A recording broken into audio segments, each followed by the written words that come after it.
we didn't realize that like having these little team goals and having a scoreboard about how the team was doing and then how was each individual person contributing, that was like rocket fuel to productivity. And we never once said to anybody, you need to work harder, we need this to be better. They just naturally wanted because they could see it. Welcome to Breaking the Bottleneck, the podcast for founders who can't seem to let go, but can't afford to keep holding on. We'll go behind the scenes with founders who have broken the founder-led bottleneck and scaled to the next level, so you can learn from their mistakes and their successes. Today, we're joined by Chris Dyer. I'm going to turn over the introduction to my co-host, Laurel. Laurel, tell us a little bit about Chris. So Chris Dyer is a global leadership speaker, best-selling author, and the founder of People G2. He built one of the top background check and intelligence firms in the country and managed to do it with a fully remote team long before remote was trendy. His company has been named a best place to work multiple years running, and it's no accident. Chris has spent his career studying what makes great company cultures actually work, especially when teams are distributed, fast-moving, and scaling. He's the author of 2 best-selling books, The Power of Company Culture and Remote Work, and his insights have been featured in Forbes, Fast Company Inc., and on dozens of leadership podcasts. But what sets Chris apart is that he doesn't just study culture from the outside. He's lived it, built it, broken it, and rebuilt it.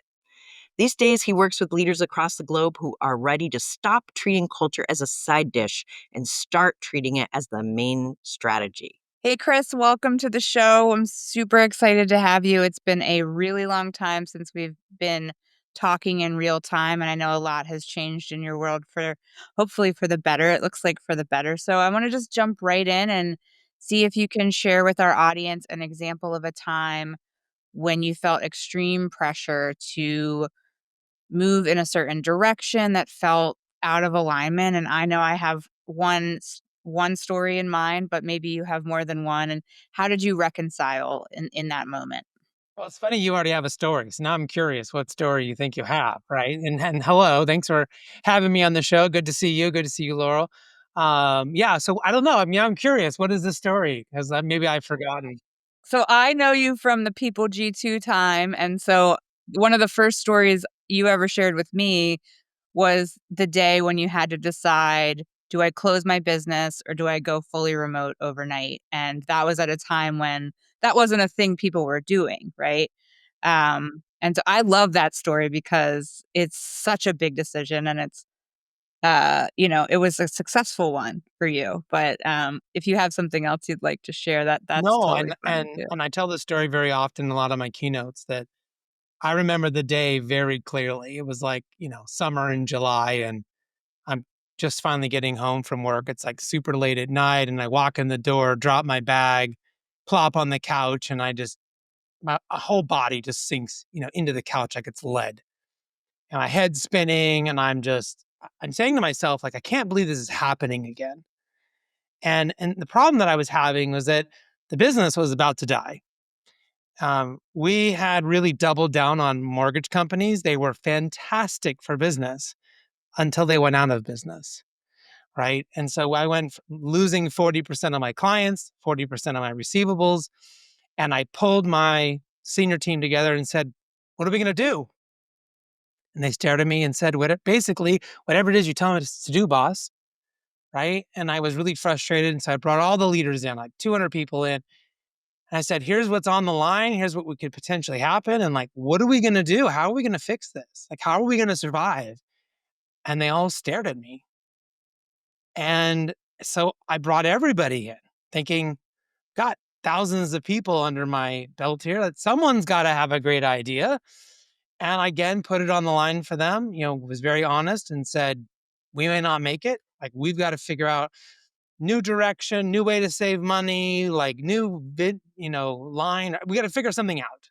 How are we going to save the business? I don't want anyone to lose their job. I don't want to lose the business. And they all stared at me. And I thought, are they stupid? Do they not care? Are they apathetic? And it turned out, as I discovered a few days later, walking down the hall, and I looked in the mirror, and I thought I was going to give myself a pep talk, right? Thought I was going to tell myself, you can do this, Chris. And instead I looked in the mirror and went, oh, it's me. I'm the problem. I've been the idea person this whole time. I'm the one, everything has to come through my head, and I've essentially trained them. Like, I'm the person who does the ideas, and I'm the person who ends up taking anything they might come up with and turning it into something bigger and better or whatever. We never created this culture where they solve problems, they come up with ideas, and in most cases can operate independently, right? And maybe the really, really big things then need to come up higher up the chain, but like we started off with 6 people in the office. And so we made every decision was on my desk. Like literally sometimes people sitting on my desk as we're chit-chatting. And like that's just it grew out of that, but it never evolved out of that, if that makes sense. And so on my own, because I hadn't had the time yet to train them and to help them to kind of undo all of my poor management in them, I had to make the decision on my own that the only way for us to save money and to not have to lay people off was to send everybody home. And, suddenly we're all in one big giant building. I got super lucky that our lease just happened to be coming up. And so ditch the lease, ditch all the equipment, send everybody home, learn how to use Zoom to do your calls. That was weird. That didn't work very well. Everyone had their own freeconferencecall.com line. That was terrible, but, like, we made it work and no one ever knew we were remote. Like, we just didn't tell anybody because we used to have an office and we used to and so it just kinda worked, and there's a lot of, like, really cool lessons out of that, like, how do you get people to change and what was all the how do people handle all of that? But that was a really big decision for me of like, well, this is it. We either do this, save the money, find a way to survive, or we're done.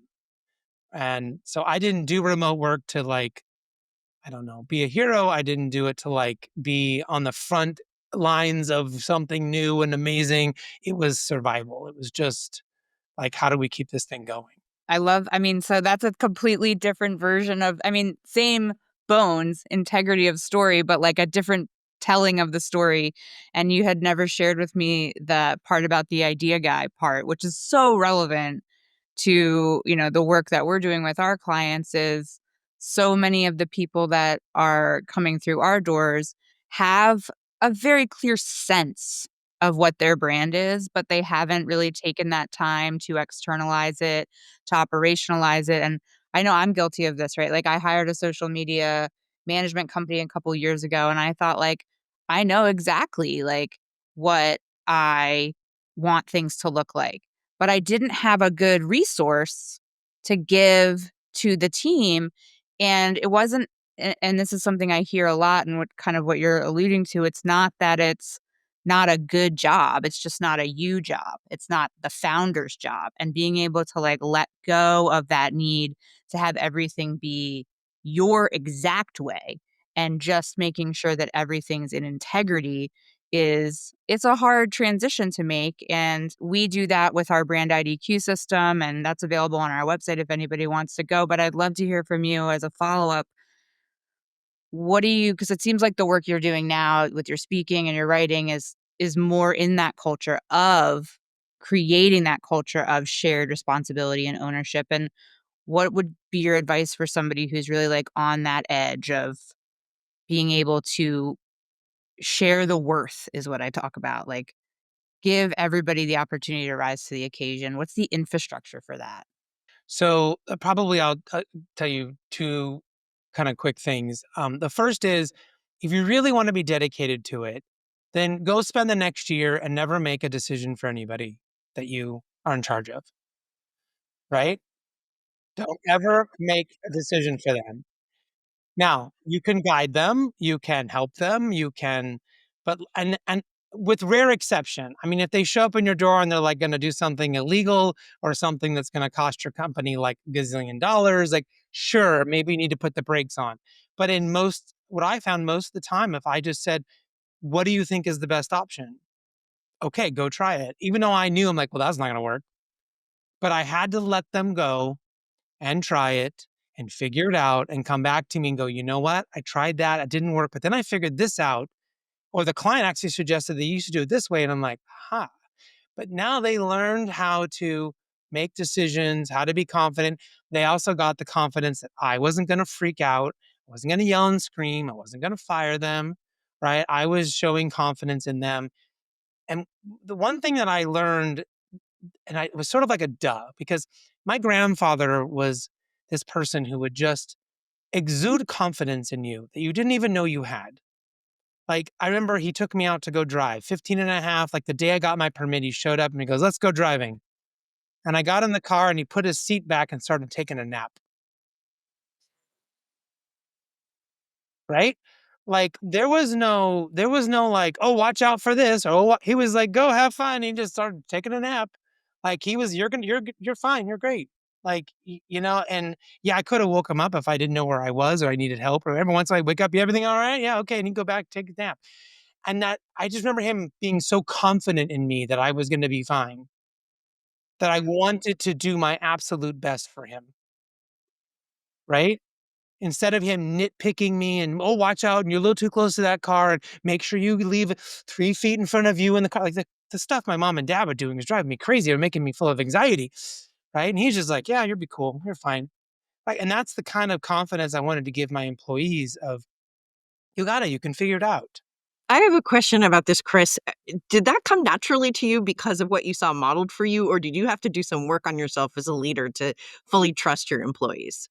So in that moment, when I had gotten to that point, I absolutely had to, like, pick a thing and then do it. So I needed a strategy, and that's why I'm offering this. So I often make these, like, crazy. I'm like, okay, if I really want to do this, what's the craziest version of this I can do? And that was it. I'm not going to make a decision for anybody for the next year. And that because I knew they were all trained to come into my office or to go to their boss, and their boss would come to me. And it all would eventually end up somehow, some way in front of me before that big decision ever got made. And so by me saying, just keep retraining them. I mean, sometimes I told them, I'm not going to make these decisions for you. I believe in you. I trust you. I think, but sometimes it was just tell me what you think. They didn't really want me to make the decision. They just wanted to have the discussion. They wanted to think through it with me. That's fine. And I would say that the second thing is to figure out how to say yes. So actually, the reason that Charlie and I got connected was during 2015, I think it was. I decided I was going to say yes to every single question that was asked of me.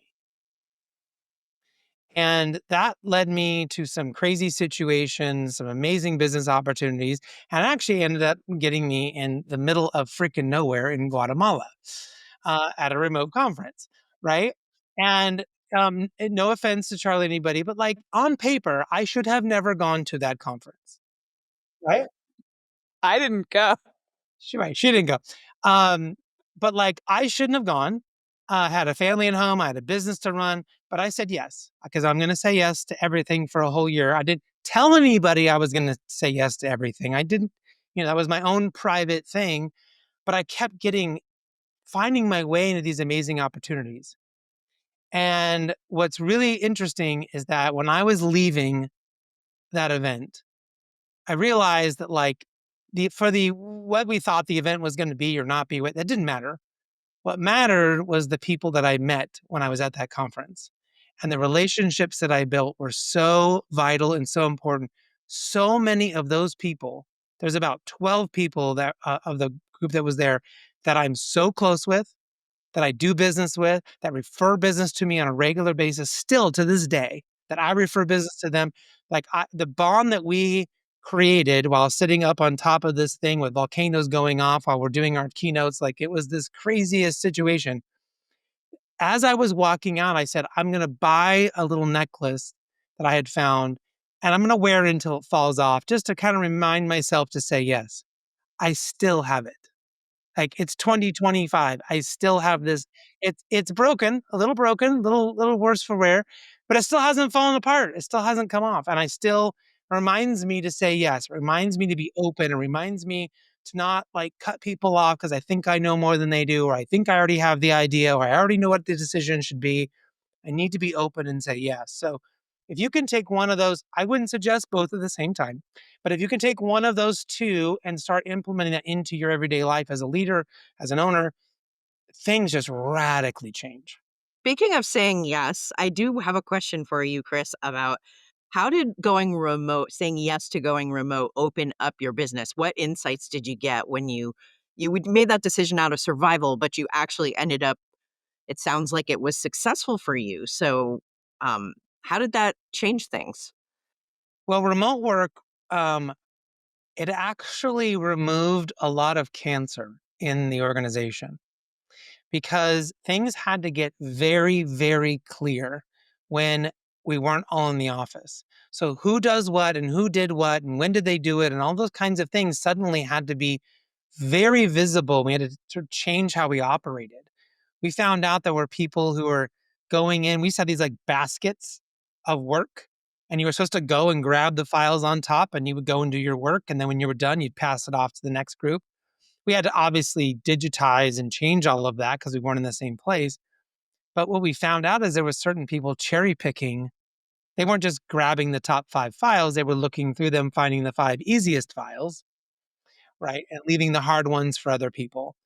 Or if they didn't like certain clients, they wouldn't touch those files. And so we were able to kind of like upgrade our processes and democratize it so people got assigned work in a very fair and democratized way. And it was very clear to see. So, like this one employee who we thought was our worst employee, who we almost fired, as soon as we did that, turns out she was our best employee. She was actually the one doing the hardest work and dealing with the hardest clients, which meant she got less total files done per hour because she was doing the hardest work. And our best employee was actually our worst because she was cherry picking all the easy stuff. And so as soon as we made this very like easy to see and removed all of like that human element part of it, like it just radically changed. And it really inspired a lot of people to work harder because now it was visible, right? We never told people like, you need to work harder, or you're not doing as many as Sally or whatever. But when they could see the scoreboard on their own, right? And we set goals as, I mean, this is another big shift. We moved away from individual goals when we did this. I moved to team goals. So we started putting people in teams because we wanted that team to have connection and we wanted them to really focus on that being their little group of people who they count on, they talk to, they know things about, so they didn't feel lonely. Because they were so used to just coming in the office, hanging out in the break room, the lunchroom, whatever. They could get their social. We had to re-engineer the social stuff. And so that was the place where they could be. But we didn't realize that like having these little team goals and having a scoreboard about how the team was doing and then like how was each individual person contributing, that was like rocket fuel to productivity. And we never once said to anybody, you need to work harder. We need this to be better. They just naturally wanted because they could see it, right? There was transparency about what was happening inside of their team and how did their team compare to other teams. Suddenly they could see all of this, right? And so by us having to like move from one crappy system of everyone being in the office to like more of a digitized, automated, democratized system, it kind of just made everything better. And when we started to see that, that got me really, really excited. And we began just, okay, how do we go and figure out the next thing? What's the next thing we can improve? What's the next thing we can make better? And that's just how we kept, growing. And for me, before remote work, we never got an award. We were never in the newspaper. We never got, nothing. And we were just a business going just fine. After remote, 5 times fastest growing company with Inc. 5000, 16 years in a row, best place to work. We were in the newspaper all the time. They were always doing articles about us and environmental work. And like, it was just because people started hearing about it. People wanted to come work for us. Like, it was just a buzz in our community and that just kept spreading. And that's actually how I became a speaker and an author. I would say it's an accidental speaker and an accidental author, just because people asked me, like, hey, can you come tell us what you're doing? Like, what's this culture stuff you're doing? Like, what's this remote work? And it just kind of took off from there. Chris, can you tell us the name of one of your books where people can find you to hear all this wisdom that you're dropping on us? Sure. Because Sure. you're a The fascinating storyteller. most recent book is The Power of Company Culture, second edition. You can find it on Amazon or wherever you buy books. If you're out of the country, you can go to koganpage.com and buy it there. If you're interested in the remote work stuff, I have a whole book called Remote Work. I'm the author, and there's a co-author, Kim Shepard. That also you can find those both those same places. And we've got, I've got a ton of radically different ways of thinking about how to operate your business, how to change your meetings, and how to get your time back, right? Whether you're an employee, whether you're a leader, and all of that. I want to jump in on that note because I grew up in a family of busy bees, and we live in a culture of busy bees, and this, piggybacking off what you were talking about before, the stripping away of all the performance of going to work and showing up early, staying late, like all these things that make it seem like you're getting the work done, right?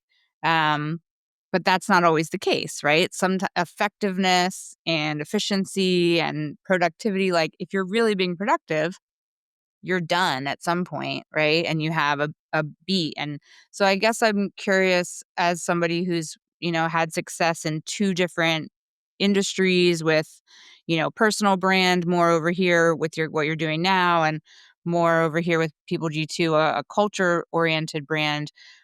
What advice would you have for a founder who's kind of foggy on like effectiveness, like versus the illusion of busyness, or busyness as a metric of effectiveness?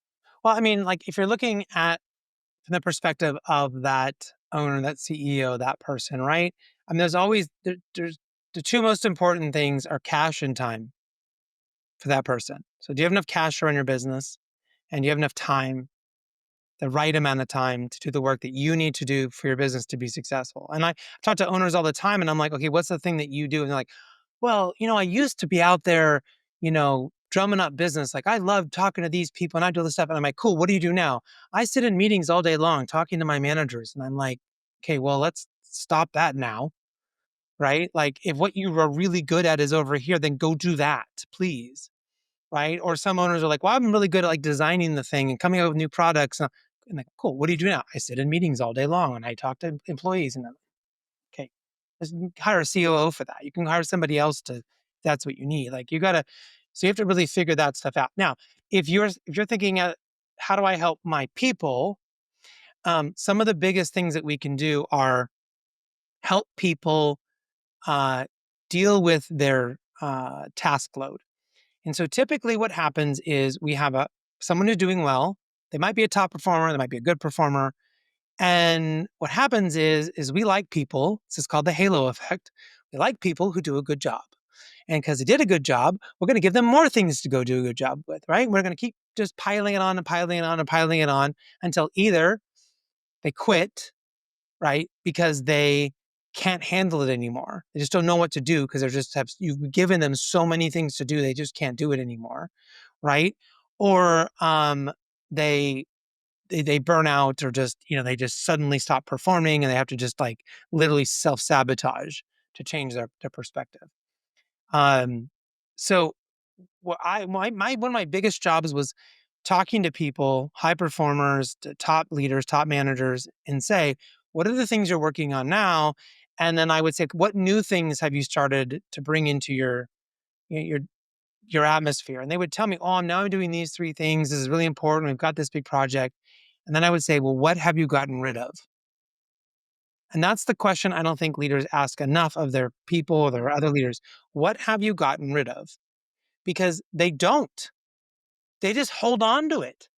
And I'm like, so, what's something you've been doing all the time for the last 5 years? Oh, I do this report, I have this thing. And I'm like, why? Can you go back and tell me if anyone even reads that report anymore? Do we even need that? And if the answer is yes, can you find one of your people to go do that report? Please. Right? Because that those people, they evolve and they keep moving up in the organization. Up is, well, up in importance or up in priorities or up in title, whatever. And yet they keep all of that stuff, right? Because it makes them feel important and it makes them feel valued. Or they just like didn't ever think of it. I had someone go, I never thought about like letting go of some of my old tasks. And I'm like, you're not the person I hired 5 years ago. I don't need you to do that work that I was giving you 5 years ago.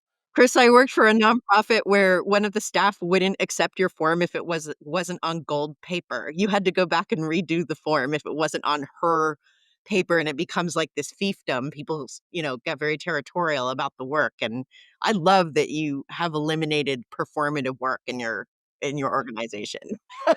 I want to go back 1 second to this idea of the busyness making people feel important, right? Because I think this is one of the things that we talk about a lot is, are you growing a business to validate yourself, or are you growing a business to serve your audience? And, a little bit of both, but right, like at what point does getting your own sense of worth out of the business hamstring the business, right? And that's where I see the bottleneck coming in a lot. Cause I mean, a lot of the work we do with our clients is taking over the oversight of messaging, of visuals, of marketing, these things that historically came very much from the inside and felt very personal. And it can be kind of scary to say, like, oh, somebody else is going to project out into the marketplace for me, right? But it also is like, it's not unlike, you were talking about your grandfather. And I really like to use parenting metaphors. I'm in the thick of my parenting chapter right now, so they're very readily available to me. But this idea that, like, I want to raise a brand that can take on a life of its own, that has its own internal logic. And at what point is that enmeshment with me as the founder, a disservice? Is it like codependent and it becomes toxic? And I think that that's like a really important question to ask. Like, am I holding on to control because it's what serves the business, or am I holding on to control because it strokes my ego? And like, how, if it's the latter, like at what point and how do you kind of tease that apart in a way where you start to get satisfaction from a different form of not control, but success at the next level? I don't know. Do you have anything to share on that? You have to be comfortable with the idea of the scoreboard, right? So what is our big, hairy, audacious goal? Does everyone know what that is? Do we know what our goal is this year for sales, for marketing, for customer service, for whatever those things are? Do we know what those things are as a company? And then are you comfortable and willing to allow each of those department heads to show up once a month on a call? We used to do it for 30 minutes max, right? Each department head got like 5 minutes, 5 minutes to pop on. Here's our goal. Here's what we did this month. Here's how we're tracking. This is something big that happened. We lost this person. We hired these two people, whatever. They got 5 minutes, right? No one wants to hear anybody talk for 45 minutes about customer service team. But like we need to know what's going on at a very high level. And we know, okay, the organization is doing well, or maybe we're struggling or whatever. And so if you can be okay with, there's a 30-minute call. And so I always went last. I did the last thing. And if they went long, then I didn't get all my time. I put them first, right? Those senior leaders got their time first and they felt the pressure to get their time in. So I didn't get cut, right? But like I didn't go longer. If I suddenly got there and I had 3 minutes, I got 3 minutes. I didn't take the company longer into that time because we told them it was a 30-minute meeting and it was a 30-minute meeting and that was it. And so you have to be comfortable with this idea of it's about the team and the company and those scoreboard metrics of how is that team doing? How is the company doing? Now, if they're not doing well, then it's your job, sure, as the boss to get in there. That's when they need you to come in and say, how can I help? What can we do? What resources do we need? But when they're doing well, that's the time to clap and be happy and be thankful that that person who's running that department and those people there are doing a great job. If you feel like you have to have your identity all over it, if you feel like you have to be in every meeting so people laugh at your stupid jokes, like then right, like that's not the way to run a business. You can run the business that way. You will never reach your goals. You will never get to the place that you ultimately want to be if that's the layer you're sort of constricting, right? The organization with this artificial dome of your ego, and it just can't ever expand out of that.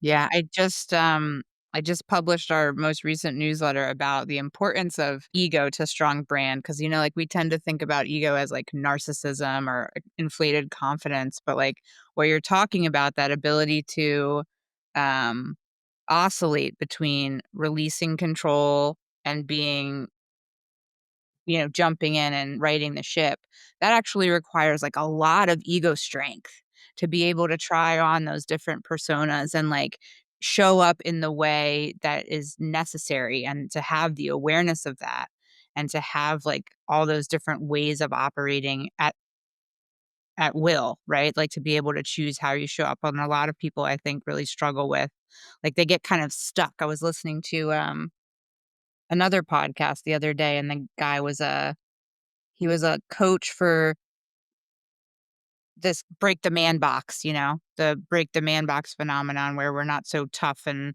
serious about everything. And he was talking about, if you clench your fist for 30 minutes, you go to let go of your fist and it's like it's really hard to let go of your fists. Like they get stuck there. And we have that with our roles and our personalities too. And like to be able to create that responsiveness that you're talking about of like showing up in the way that the business needs you to. You have to know what the business is different from you, right? And so um, that's actually a really good segue for our last and final question, unless Laurel has anything she wants to throw in the mix.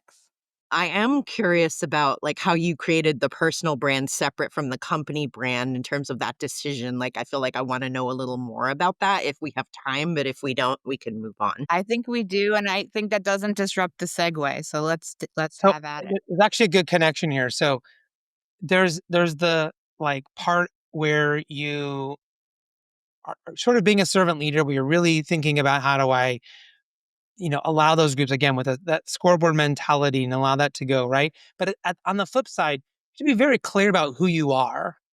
And your personality does need to shine, and who you are and what your strengths are do need to come to the table as that business owner, right? So we're not saying go sit in the corner and don't ever talk and, just wait for someone to ask for your help. I mean, be you and drive the business in the way. Again, sometimes that's you're the best marketer, sometimes you're the salesperson, you're the rainmaker, sometimes you're the inventor, maybe you're just the accountant, like, whatever it is you bring to that business, go do that thing really, really, really well. But it's like then everywhere else, you got to let people shine and let them come to the surface and be. And I will tell you, the higher up you get, the lonelier it is. The bigger organization gets, the lonelier it is. I mean, I remember times people all doing these green flags and thanking each other for all these things that were happening.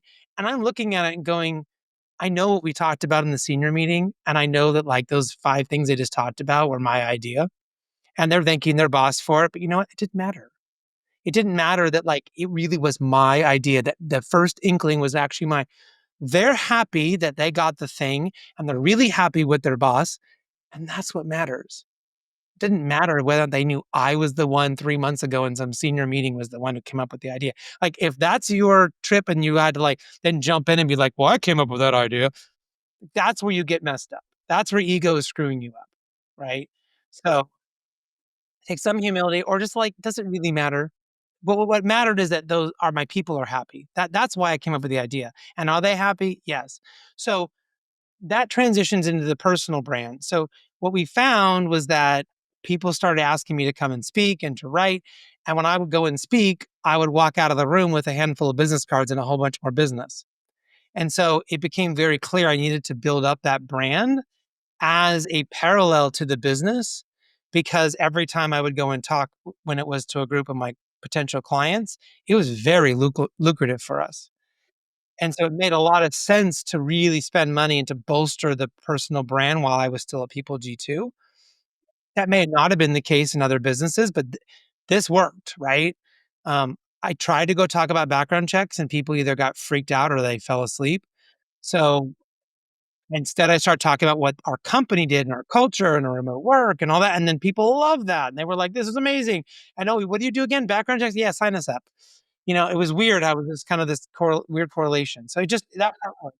To see a good egg when you are doing background checks if you have a good read on people. So I want to give our audience a gentle reminder to like and subscribe if you're picking up what Chris is putting down because he's bringing us lots of amazing value and we want to help get the word out about his episode and get this information to the people who need it. So to bridge it all, to wrap it all together, what we're talking about here is this idea that inside your business, you need to know who the business is, you need to know who you are inside the business, and you also need to be able to have something outside of, right? Like you went from company brand to personal brand. There's a lot of advice in the marketplace right now about, build your personal brand, then scale your company brand on top of it. And all of those things are valid, but the differentiation between those pieces is so important to be able to do that successfully, right? Because if you're sitting there and you are lonely at the top, like where are you filling your cup? Are you filling your cup in your life? Have you neglected your life, right? So it's really important to have those pieces of your identity in place. And what we do with our clients is help them to tease that founder and that company identity apart using our brand IDQ system, which is available to get started for free on our website, complimentary tool. But I'd like to close, Chris, with an opportunity to share with our audience. If you could sit across the table from a founder who is just like really in the weeds, cannot see the light through the bottleneck, instead of just continuing to bang their head against the glass, what would you recommend that they do to really change the energy and move out of that space to the next level? Well, if they need a new direction, we talked about, can they go say yes to everything for a year? Yes, and yes, but. Um, that's a great way to kind of think about changing their perspective and their dynamic with their employees. Can they stop making decisions for everybody? Like if that's what's happening. If you feel like people aren't showing up to meetings with great ideas and they aren't like, you're like, why don't they ever say anything? Guess what? It's you, like you're the problem. And so you have to start kind of changing that dynamic. Now, if you're the kind of the third kind of person that I run into, the third kind of struggle is around burnout or around them feeling like they're overwhelmed and they just can't get out from underneath it. Okay. And so I really challenge everyone to go and kind of read up on the 6 or 7 different types of rest. And this was really, really big for me to kind of realize. Uh, it's a very long story. My wife had a bunch of medical stuff. And for years, we kind of dealt with, and every time she would go into the hospital and it was really an acute situation, I was exhausted, like absolutely exhausted during that time, a little bit before and for weeks after. And I could barely function in the business. And yet I was getting 8 to 10 hours of sleep every night. I had friends and family helping me. I was getting sleep. And yet I was absolutely exhausted. And I talk to business owners all the time who tell me that they're exhausted and they just can't, they're having a hard time functioning through their business. And so a lot of time they're ignoring things like emotional rest, right? The physical rest is that sleep that we get. So they're kind of, they're ignoring that emotional rest. They're ignoring mental rest. They're maybe like actually blowing themselves out with sensory rest, not getting, if you're on your device all the time because you're so tired and you're doom scrolling all the time, right? You could be having like sensory overload. You may actually need creative rest and there's social and spiritual rest. I mean, there's all these different types of rest, and you have to find the one that's going to really help you get past where you're at. And in my situation, which I described, it was actually the emotional rest that I needed. I needed like I realized when I was driving into the hospital in the car, I needed like I got my therapist just to meet with me for like 30 minutes every morning, 8:30 to 9, and just do the emotional work like almost every day that I could, of what I was dealing with and what I was going through. And then as soon as I started doing that, I didn't figure that out until like the fourth surgery out of like 6. All of a sudden I wasn't so tired, right? Because emotionally I was exhausted. It was the doctors and people calling me and asking me what's going on. Then my wife's in pain. Like emotionally, I was just dead. Like I was couldn't function. And that's like different than in work. But like a lot of founders I talk to, like they're in work and one of those things is really messed up for them. And they're so exhausted they can't be creative, or they can't be patient with their employees, or they can't come up with new ideas and solutions, or they just don't have the bandwidth to go back and look at their P&L and find ways to get more cash back in the business by getting rid of some of the fluff and the junk and the, everything they need to do. So really go back. If you don't feel like you walk into work with energy level 10, ready to rock and roll every day, if that's not you, you need to figure out what's missing in your life with one of those areas and really get that in tune, because that will change things for you on a very personal level, right? That resonates for me a whole lot. I'm wondering how did you yeah, how did you find where do you find this information? Where can people read up on these 7 types of rest? Do you write about it yourself, or have you studied with someone who helped you with this I'm issue? I'm absolutely blanking on the researcher's name, and I hate when I do this because I love to give credit to the right person. It was a researcher from university. So I think if you put in the 7 types of rest or 6 types of rest, you'll find her video, you'll find her content. But like when I was exposed to that, I was like, "Oh, duh. What do you mean getting more sleep isn't fixing the problem?" But I just love this through line all the way through. I mean, it's been evident to me ever since I, got connected with you, like the value you place on people is, I mean, even in your business before you were, like really tracking this, like people in the name, right? People's in the name of your business. Like it's just very, very clear that, you've banked on humanity. And I respect that so much. And I hope that our listeners take away that, especially now that I love technology, here we are. But, at the end of the day, the most valuable part of your business is always going to be the people. It's by the people, it's for the people. Without the people, there is no economy, there is no business. It's just, I mean, it's so foundational that I think it's easy to forget about at the same time. So, thank you so much for being here with us today. I really appreciate your time. I know you're super busy and you have a lot of stuff, awesome stuff going on. It's been great to reconnect with you, and we'll look forward to staying in touch. Yeah, it's been a lot of fun. Thanks for having me. Thanks for listening to Breaking the Bottleneck. If you're stuck between doing it all and trusting your team to do it right, no, you're not alone. Subscribe for more behind the scenes stories from founders who've let go, leveled up, and stayed true. See you next time.